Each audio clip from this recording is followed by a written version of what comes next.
Hi, Frank Madami here from Total Wrecking out of Buffalo, New York. We're working on a project we call the Northland Avenue project.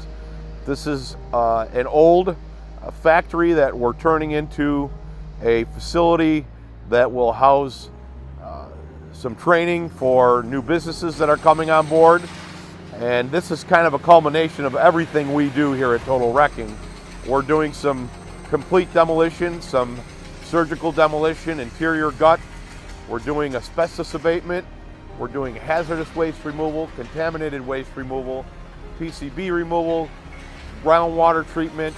We're also going to be doing site utility work where we're building some underground ponds, connecting to some of the existing utilities.